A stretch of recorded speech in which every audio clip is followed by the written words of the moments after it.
से वजीर ख़जाना बने हैं इस हाउस में नहीं आए। सिर्फ 2 दफ़ा वो आते हैं जब को वोटिंग शोटिंग हो, पता नहीं कहीं हुकूमत ने उसे बांध के रखा हुआ है, कहाँ है वजीर ख़जाना।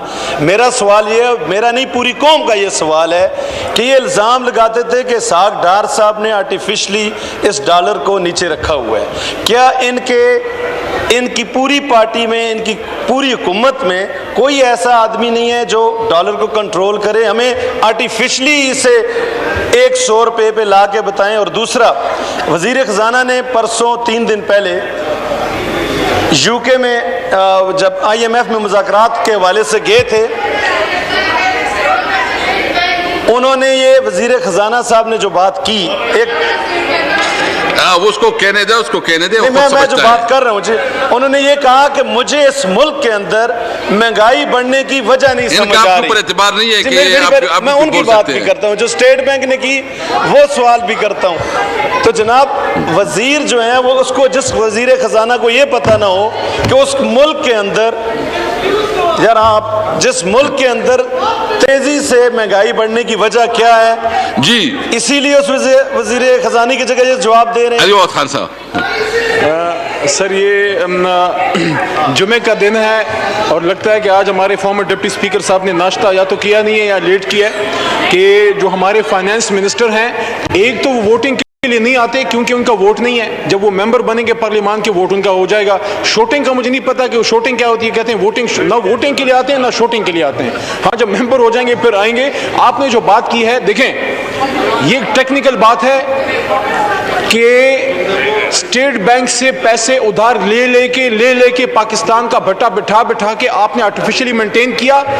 अगर आपकी पॉलिसी, मैं बात मान भी लूं फॉर्मर डिप्टी स्पीकर साहब की कि सही है कि आर्टिफिशियली मेंटेन रखें, जो पहले 4 साल मोहतरम इसहाक डार साहब ने रखा, जिसको डारनामिक्स कहते हैं, तो मेरा फिर एक सबसे इंपॉर्टेंट सवाल इसमें यह है कि आखिरी साल जाके जब शाहिद फरकान साहब वज़ीर आज़म बने और मोहतरम मिफ्ता इस्माइल साहब वज़ीर ख़जाना बने, उन्होंने वो पॉलिसी फिर रिवर्स क्यों की इसहाक डार साहब की, और उन्होंने स्टेट बैंक से बोरोइंग बंद करके उसको मार्केट बेस्ड की तरफ क्यों लेके आए? हमने तो उसको मजीद रिफाइन किया है। जहां तक आपने कहा कि फाइनेंस मिनिस्टर साहब, ये ऑन रिकॉर्ड है कि हमारे फाइनेंस मिनिस्टर पूरे बजट में बैठे रहे, हर सवाल का जवाब देते रहे, खुद भी आते हैं। इस वक्त वो US में थे वो कुछ इशूज के लिए, जाहिर है आपको भी पता है IMF के साथ जो नेगोशिएशन है उसमें फाइनेंस मिनिस्टर की मौजूदगी जरूरी है। जैसे ही वापस आते हैं इंशाल्लाह आपको अपना करा।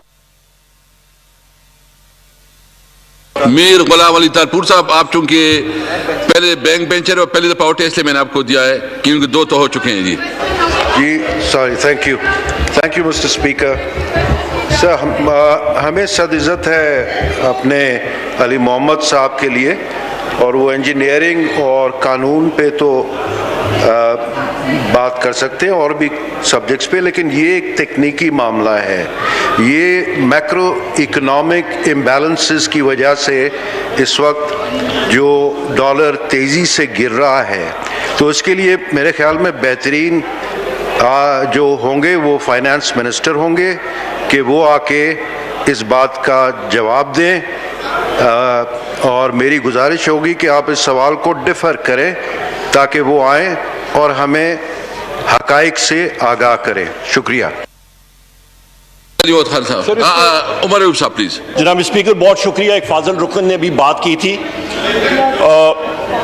यहाँ पे। जनाब स्पीकर, आपको ये बात बताऊं, इसहाक डार साहब के बारे में भी इन्होंने बात की थी। मैं यहाँ पे ऑन रिकॉर्ड, यहाँ पे कई बार मैं कह चुका हूँ, प्रेस में भी कह चुका हूँ।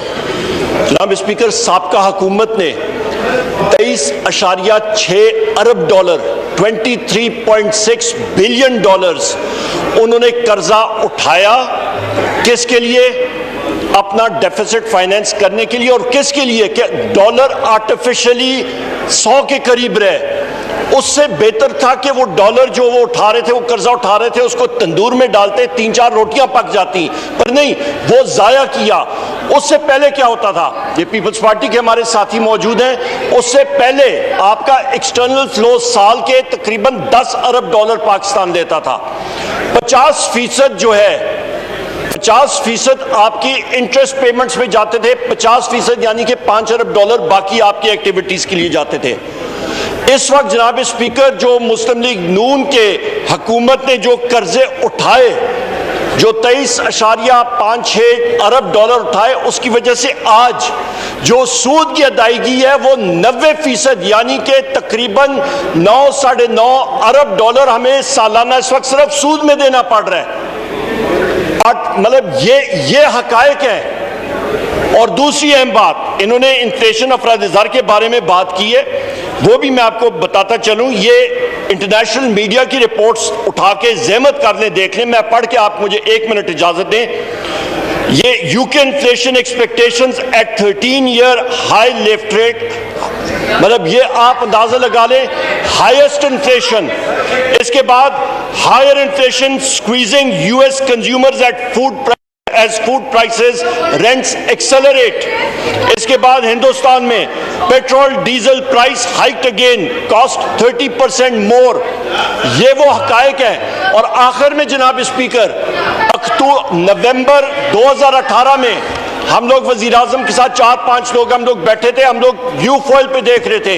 ये मुस्लिम लीग नून हुकूमत ने जो खजाने में अमाउंट छोड़ी थी, रिजर्व्स हमारे 2 हफ्ते के थे।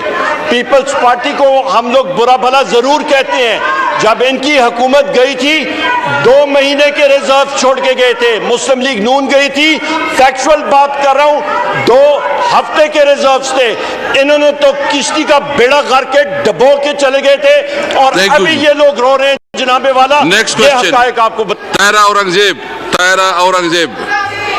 Not present. तायरा औरंगजेब जी नहीं। Mister Abdul Qadir Patel not present. Mister Ali Gaur Khan, question number please. Sir question number 94। Answer B taken in the supplementary please. जी जनाबे स्पीकर शुक्रिया। मैं गुजारिश ये करूँगा, आप हमारे कस्टोडियन हैं तो वज़रा की तरफ से तैयारी के साथ जवाबात नहीं आते, आप इसका नोटिस लिया करें और इस मामले को संजीदगी से देखें। वो तो सर मुखालफत बराए मुखालफत में आगे से एक पॉलिटिकल कहानी शुरू कर देते हैं, हालांकि ये तो सारे बड़ी टेक्निकल चीज़ें होती हैं और अगर आप भी उसका ख्याल नहीं रखेंगे तो फिर किससे ये तमाम लोग सवाल करें। तो आपको थोड़ा सा न्यूट्रल किरदार अदा करना चाहिए। इन्हें कहें कि अली गौर खान, आप मुझे ये ना सिखाएं, मुझे पता है कि मैंने कैसे न्यूट्रल किरदार अदा करना है और मैं जो करता हूं मैं रूल्स के मुताबिक करता हूं। प्लीज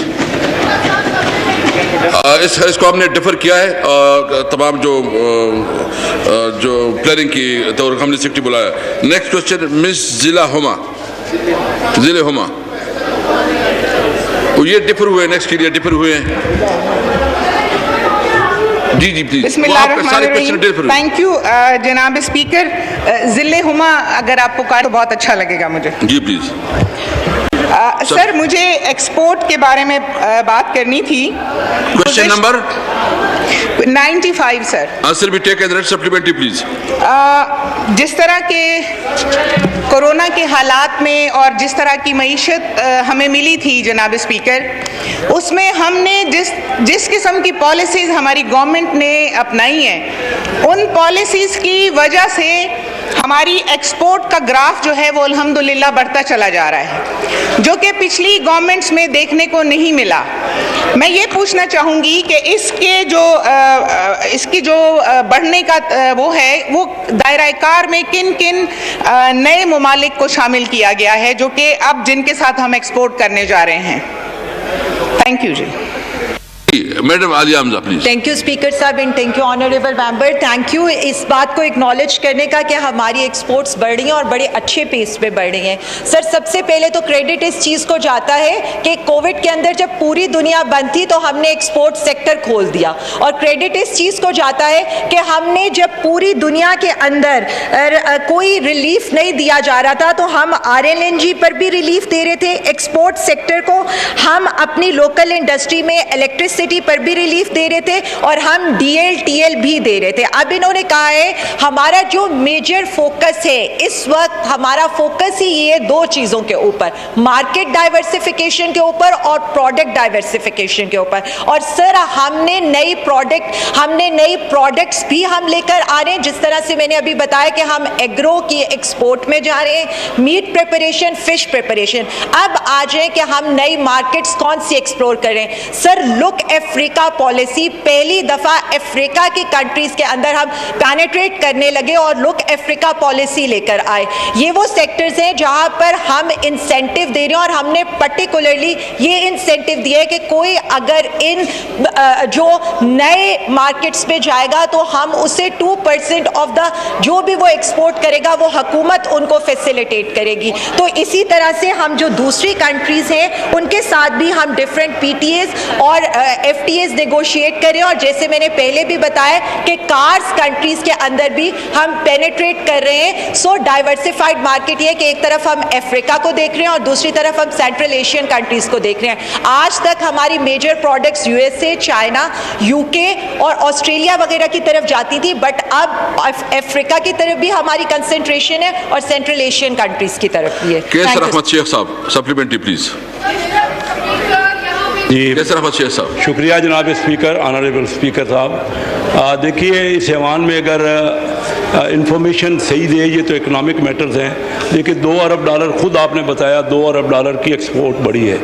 पहली बार स्पीकर साहब ये हुआ है पाकिस्तान की तारीख में कि हमारी इंपोर्ट जो है वो एक्सपोर्ट से 3 गुना हुई, तकरीबन हो गई है। पहली बार पाकिस्तान की, अगर कोई फिगर्स में फ़र्क हो तो कोई भी बताए, 3 गुना हमारी इंपोर्ट हो गई है। पहले 3 महीने इस साल के जो गुजरे हैं उसमें $4 अरब करंट अकाउंट डेफिसिट हो चुका है। इस हुकूमत का आना, ये इस हुकूमत ने ये कहा था कि हम करंट अकाउंट को ठीक करेंगे। अब देखिए करेंसी, जनाब स्पीकर, देखिए ये मुल्क की